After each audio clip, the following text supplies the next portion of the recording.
When you go and research the generations, whether it be post traumatic slave syndrome or segregation stress syndrome, again, you have syndrome versus disorder. Again, these are small markers, but they make a big difference in those in the African American community being able to identify with trauma. You want to build connections, you want to make it easier for people to be able to say, you know what, I have an issue versus creating more obstacles for people who really need help. Segregation stress syndrome has been researched by Dr. Ruth Thompson Miller. And one of the things she kind of talked about is, again, when you study people from certain generations, you find that their symptoms don't just line up with PTSD, but the trigger that goes along with their symptoms is similar. One of the things that she had actually had sort of a meta analysis of is why she never drank from a water fountain.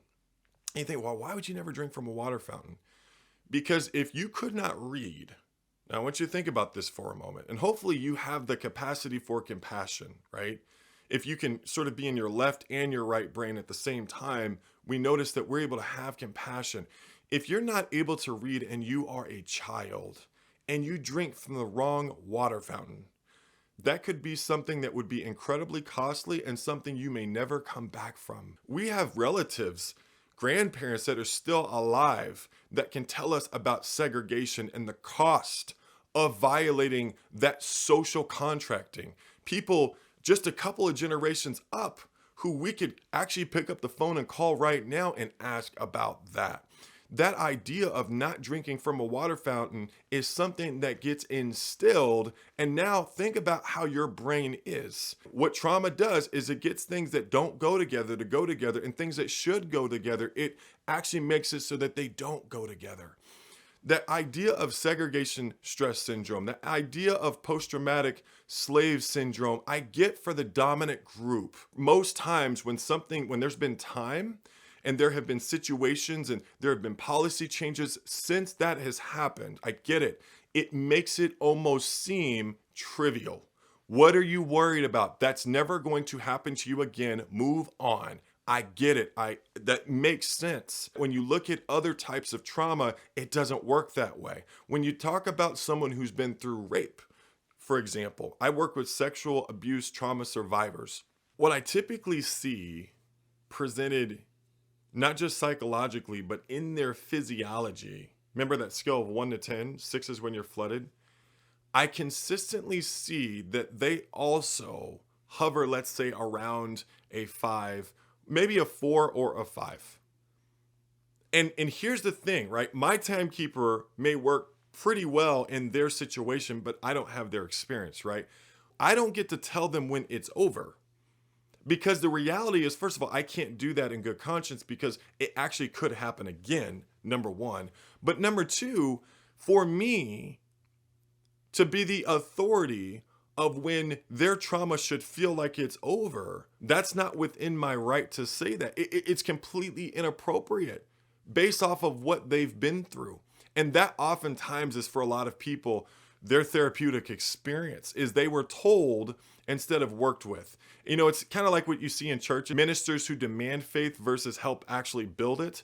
And I think this is the problem, is that there's a lot of expectations. The demands are very high in terms of people in the Black community who should just be further than they are. When you think about the stereotype threat, most of us, especially if you're in the dominant group, and many of the quote unquote resilient folks, you know, the rugged resilience that we find even in the Black community, you kind of have this, well, if you just work hard and if you just think hard enough, and we're not really thinking about the different type of temperaments that are out there. I mean, I get it. Some people can just be extraordinarily resilient, but you think about the stereotype threat, right? Just push through it. Who cares? It doesn't even matter. The reality is that the research shows that there is such thing as a stereotype threat. Art, Cockley, and Steele did a research study, and what they found was that there were two main threats to academic success for Black kids. They found that stereotypes had a tendency to interfere with the performance of the child, because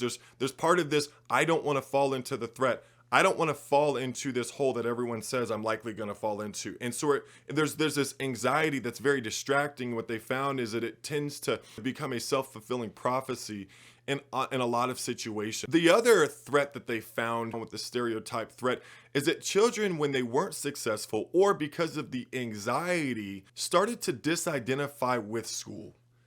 And what they would do is they would actually start to identify with something else that allowed them to feel esteemed, that allowed them to feel confident. Now, I want you to think for a moment, how easy would it be for many Black kids, specifically males, to disidentify with school and now not just identify, but over-identify with athletics? I'll just speak for myself. I was very, very tall. I am 6'10", and played basketball and was always tall, and I struggled in school, but more importantly, I struggled to be confident in school. That actually came later. But what ended up happening is I sort of gravitated towards the athletic aspect, which I had a little bit more of an advantage in because I was so tall. But what I really struggled with is to grow confidence scholastically. It wasn't just me. I noticed many in my peer group that they tended to do the same thing as well. Unfortunately, it wasn't uncommon to find someone who was really good at a sport, but they weren't very good in the classroom. So what's the answer? I get that most of us might think, okay, well, within the Black community, we can see that there are underlying issues. We really, really need to get resources to those in the Black community to help with this issue of trauma. Well, there's a couple of different barriers, one of which are resources in and of themselves. When it comes to those in the Black community having the resources to afford therapy, and really, I want to say the right type of therapy. Like, so for example, in my practice, I try to see as many in the Black community as possible. There are many times where someone in the Black community maybe wouldn't be comfortable with someone in the dominant group. And by the way, I just want to say that just because we look the same, right? We're both in the Black community doesn't mean I'm necessarily going to be the best therapist for you, right? Somebody might present a healing factor for you of a different race. And that's just the sort of work and the miracle of how healing works sometimes. But oftentimes it can be helpful if someone, especially with racial trauma and mistrust and so forth. And the other aspect is there's severe mistrust of the medical community. You still have this sociological paranoia that you find within the Black community. There's a lot of mistrust. People are conditioned that the world is out to harm you. The world is out to oppress you. You are still oppressed. And then there are things in terms of what we see today that confirm some of those messages. Trust is a big deal. The stigma is the other, right? The stigma of having a disorder. When you look at how we label the label, as I've talked about before, right? That we don't really do a good job labeling the label. We don't talk symptoms. We talk disorders. We talk dysfunction. Something's wrong with you. And that actually presents a significant barrier for most in the Black community getting treatment. Now what I want to talk about is something I think we don't have a really good handle on. You know, we like to at times over spiritualize things. And again, I can't wait to get some of the theological aspects of this issue. But just for a moment, I think what we do is we jump to conclusions about what's going on in people. It's that why can't those in the Black community get over this? I just want to say, as a member of the Black community, I am someone who also would like to get over it as well. It's not like people who are in this situation want to be in it. It's not that people that have a stress response that is overdeveloped want to be that way. It's actually pretty miserable for people who live in a heightened arousal state. It's not fun at all. The reality is that, especially in the Black community, the right type of treatment and the right type of providers and so forth, it's really outside of people's awareness that that's what's going on, and the path to healing is very murky for them. The other component here that I'm going to use is this term homeostasis. This is what the brain and the body want to do. It's kind of like the idea of equilibrium. The problem is that something that's dysfunctional can also become homeostatic. Something that's dysfunctional can also become equilibrium. So in other words, remember that scale that I was talking about between 1 and 10, that 6 is flooded? When you go through trauma, and I have many people that I've worked with as well, they don't live at a 1 or a 2. They live at like a 4 or a 5. This is one of the things that when you look at traumatized communities, it's not just about the Black community. You can deal with those who are sex trafficked. You can deal with those who are in the prostitute industry. Regardless, when you look at communities that have been exposed to trauma, what you find, the body has an inability to calm down, to live well below flooding. And this is part of what's happened. That has actually become normalized. That has become equilibrium. That has become homeostatic in the Black community, especially in areas where there's a lot of crime, especially where there's areas where there are gang activity and shootings and death and people who are having children at a very young age. You have to understand, your brain will create a normal. And then it will create adaptations that will allow you to survive in that type of situation. You know, when you look at the hardness to attachment, when I think of how those in the Black community either may have been taught to discipline their child, more importantly, even if you got spankings, oftentimes in the Black community it's called whoopings, right? Even if that's your mode of discipline, what you find that gets pathologized, there's several things that get pathologized, mental health one of them, but pathologized means that it's looked at as dysfunctional. It's looked at as something that's not normal or healthy. The way that attachment is reenacted in the Black community sets a lot of people up to not be able to attach correctly or securely.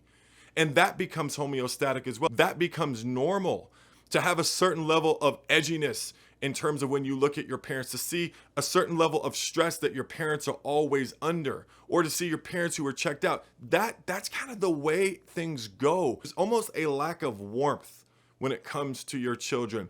Part of that is just the intergenerationally transmitted trauma from the previous generations who weren't able to process their trauma and get conclusion appropriately. It's not that people just decide to be harsh or hard or overly strict. In some ways, those developmental milestones, those functions, those features, they don't possess because it wasn't given to them. The brain looks at it as something that would be looked at as not normal or dysfunctional. A lot of parents in the Black community, we don't teach co-regulation. And I'm not saying all by any means, but you have to understand the culture.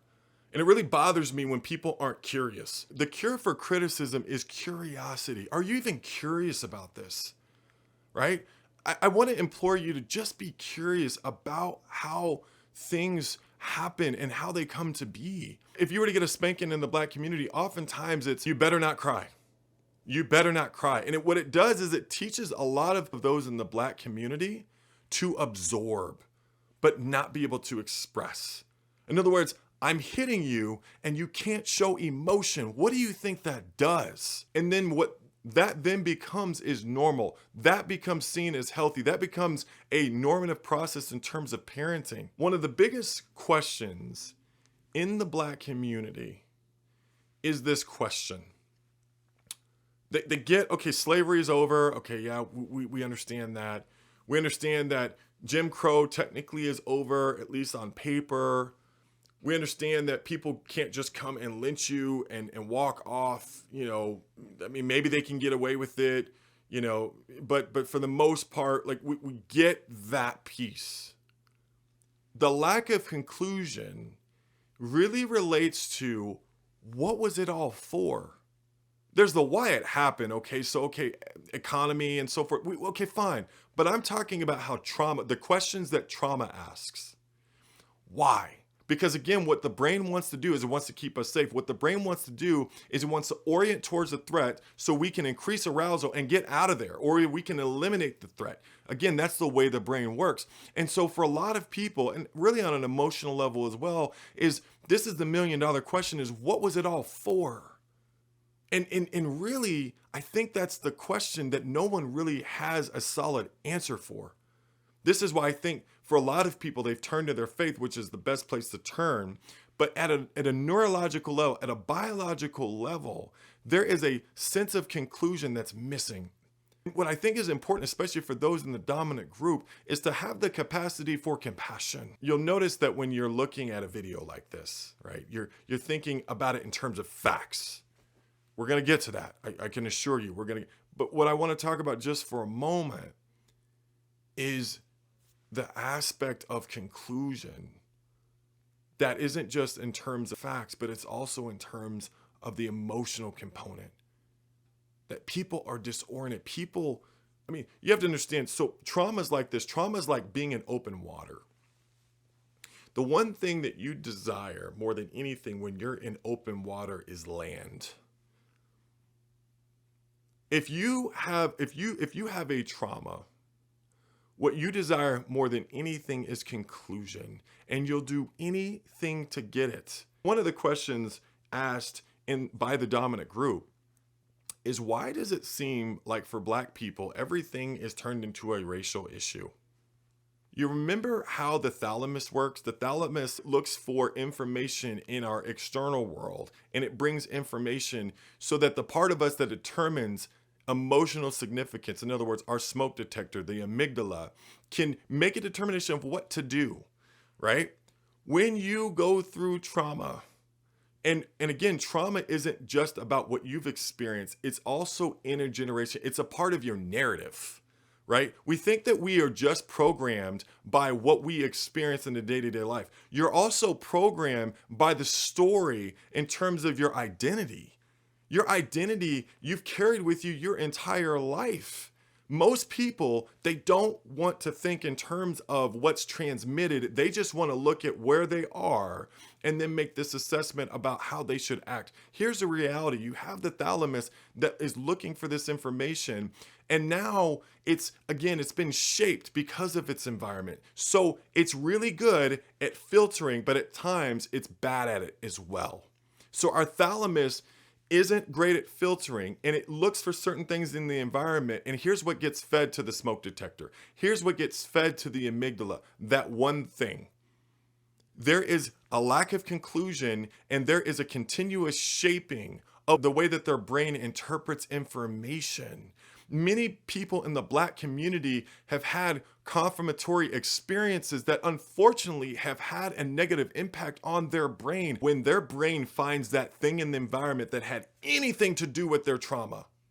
Their brain will isolate it and it will become very narrow. What trauma does is it narrows your perspective and you can only see that thing. And then what happens as a result is your body increases arousal around that one thing, which is why those in the Black community, many times when they see something that looks anything like oppression, looks anything like racism, looks like anything like brutality, injustice, and so on, you have to understand there has been a narrowing through time in terms of their thalamus, in terms of the shaping of their smoke detector. It's stuck for many folks in an on position, which has people misdiagnose situations that maybe aren't there. It's not just the environment that they're in now, it's also the environment that they grew up in. But it's also who raised them and the environment that they grew up in and who raised them and so on. And you can start to connect the dots. You see that this trauma is intergenerationally transmitted. That's part of why it's so difficult to heal. And then you find something in your environment that actually confirms that it's still going on. How much less conclusion do you think people will get? And how much more oriented will they be towards that trigger? Trauma gets things that go together. In other words, it creates associations with things that don't or shouldn't go together. And then things that actually should go together, it actually breaks them apart. So for many people in the Black community, when they're in a safe environment, safety no longer decreases arousal. There's a lot of people that do feel paranoid, that don't feel like they can calm down. You know, when you look at post-traumatic segregation syndrome and also post-traumatic slave syndrome, here's what's interesting. When they interviewed people who experienced the trauma within those generations, right? Because those are older generations. Many of them who were sexual abuse survivors didn't even feel comfortable in their own home. Here's why. Because someone could literally come into your home, rape or molest you, walk out, and never be held accountable. And so the association, what does trauma do? It gets things that go together to not go together, and it gets things that shouldn't go together to go together. What trauma does is it creates this chronic arousal in people, and they don't feel safe anywhere. And they don't feel safe ever. because the nature of their trauma has communicated that you're never safe at any point. For those in the dominant community, if for, to some degree, if we start with a reference point that you can relate to, it becomes a little bit easier to understand how pervasive this trauma really is for this oppressed people group. Again, traumatized people groups, right? It's not just about the individual, right? PTSD is more sort of that individualistic diagnosis. It's about this person who experienced trauma individually. What I think is important is we're starting to measure and research trauma collectively.